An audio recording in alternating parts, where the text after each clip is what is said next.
this is John from gadgethelpline.com, and today we're going to go through an unboxing and first time startup of the Sony XPERIA T.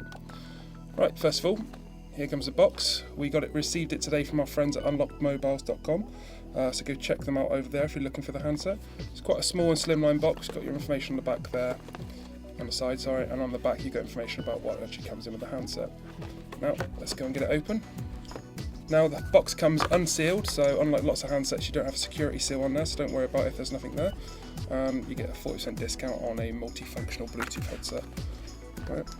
Here's the actual handset. That's 4.55 inches of glory. Now we'll get back to that in just a little bit, so we'll just move it to the side. Inside the box, nice presentation. I'll remove that there.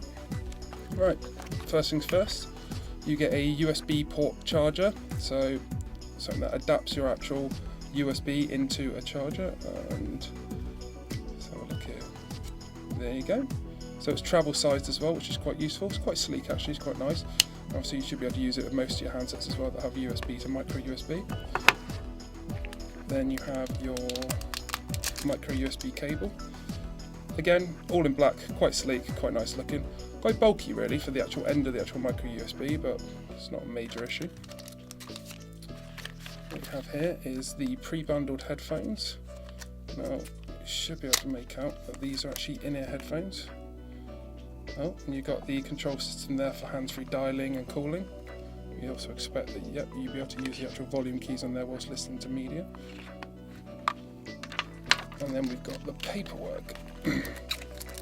So screen wipes, little cleaners on there that you can attach to the back of your actual handset, wipe it off whenever you want and give your screen a clean. Generally it's the bane of most smartphone owners' life, actually getting smudges on the screen. You've got some different size earbuds and an actual clip for the headphones as well. That's for all those joggers out there or people that want to keep their clips nice and tidy. And then paperwork wise, you get a startup guide, important information and a SAR information booklet. That's pretty much it.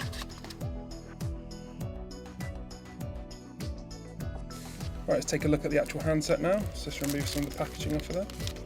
Right, first of all, what you notice is it's got quite a large 4.55 inch TFT display. It's got a 720p resolution and a high 232 ppi, which is the pixel density. Additionally, it's got a Sony Bravia engine to help along with the actual imaging on there. We'll take a look at that in just a little bit. Right, let's just remove off the actual cover here. We'll get ready for the fingerprints. Take a look around the handset. Right, on the right hand side you've got a camera button, dedicated camera key, volume rocker and then your power key. And what you just see there, we'll take it out, is actually where your memory card and SIM cards go in. Now the handset itself takes a micro SIM and a micro SD card. The internal memory on it is actually 16 gigabytes, but you can also expand that up to a whopping 32 gigabytes, so it's quite a lot of memory built into the handset. Top of the device, you've got your headphone jack. Okay, on the left hand side, your European standard micro SD, and on the bottom you've just got your microphone port there. On the front of the handset, you've got your speaker, that'll be the light sensor if you can just make it up there, and a front facing camera. That's 1.3 megapixels, so pretty decent for a front facing camera. And then on the back you've got your Xperia logo, another speaker port, your camera, which is one of the biggest selling points of the handset, so a 13 megapixel 1080p continuous autofocus camera with image stabilization. So it's a pretty neat little camera and one of the biggest on the market. Your LED flash, and you got a little sticker on the back as well that tells you've got NFC technology. There you go, so let's get the phone on. Okay, let's just get the SIM card in the actual handset. Follow the instructions here. Again, you need a micro SD card, so if you've got anything but that, it won't go in. Or if it's a nano SD card, it will definitely go in, you just probably won't get it back. And what we do is we press and hold the power key on the side, about 3 seconds. I got a little vibration there letting me know it's turning on. And here you go. Now the Xperia T currently runs off of the Android ice cream sandwich software, which is 4.0 or 4.0.4 with the actual Sony software that's on there. It has been said that it will be getting Jelly Bean very, very soon, and it's got the Sony Ericsson or Sony Timescape user interface built into it. Let's just swipe it open. First of all, you notice the language comes up and it's got English United Kingdom automatically selected on there. Click done. and then we go through the actual welcome setup part, so where you set up your email, your Gmail accounts, and things like Wi-Fi and that. We've got 8 steps here, so we go to the first one. Now we're going to use mobile network and Wi-Fi. We don't have much of a mobile network at the moment because we're indoors, so we might have to skip over that, but we're going to go for mobile network and Wi-Fi right now. And then it's going to ask us if we want to download our internet settings. We're going to go with not now, and try this later because again we haven't got much signal for it. But what that will do is it'll automatically send you down your MMS picture message settings and your mobile GPS settings for your network. This isn't always going to be available for every handset. It just generally depends on if you bought it direct from a network or if you've got it SIM-free like our one. Go along again, and then you've got your wireless networks. So we click scan for networks, see our full list down here. So I'm going to select that one there. Just going to move it away whilst we actually put the password in. So you naughty internet people can't get on our Wi-Fi. And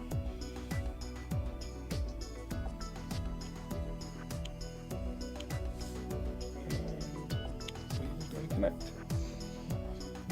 Now what we'll see is it's going to start going away, connecting, and there you go. It's on the Wi-Fi connection at our work, so click done. And the next step, what you get is you get access to your services menu. So here you can set up your Google, Facebook, Exchange, and the Sony Entertainment Network. Again, we're going to set up a Google account. We've got an existing one, but you can set up a new one from here.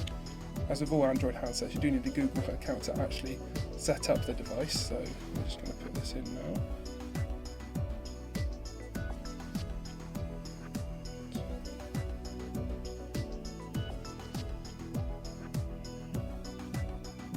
Again, the large screen helps for somebody like myself who've got a case of fat finger syndrome. Move it away, also put it in here. It really does help a bit, and it depends if you like large screens or not, but if you have got poor finger work when you're actually using the handset, then it's quite useful.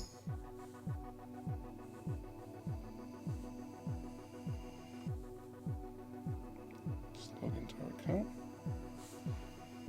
And we go sign in. So sign in does say it can take a few minutes, but it's actually pretty quick when it comes back there. It's asking us to back up and secure. Normally we would do, but in the interest of time we're going to skip this right now. Click over next, and there you go, our Google account in there.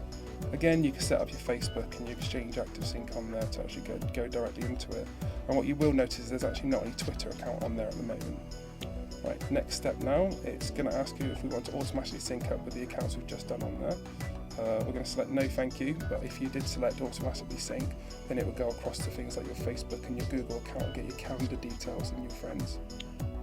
And there you go, it's also giving you information about how to help getting your contacts onto your new smartphone. Again, if you've got a Google account or a work-based Active Sync one, it will bring across all the details on there, even Facebook with their new number system. Click next, and there you go, the phone's ready to use. In the camera mode. Again, what you see at the bottom here is there are no actual physical buttons. We'll agree to the actual usage policy of Google. Yeah, there are no physical buttons on the handset. It's just actually ones that come up on the screen there, so you've got a return key there, your home key, and then the actual quick start menu there. And that's the Sony XPERIA T. Now at the moment it's got the preset information on there, a couple of widgets on there for say like the weather or your quick settings for your brightness and connectivity. You have 5 set screens on here. The display is very nice, as you can see. It's quite large, but we'll actually take a look at the handset. We're going to use it for a couple of days, maybe even a week, and then we'll actually get you back a review on the Sony XPERIA T. You can check us out online at gadgethelpline.com. You can go on our Facebook, Twitter, or even our YouTube video channel to see some more videos. Thanks for watching.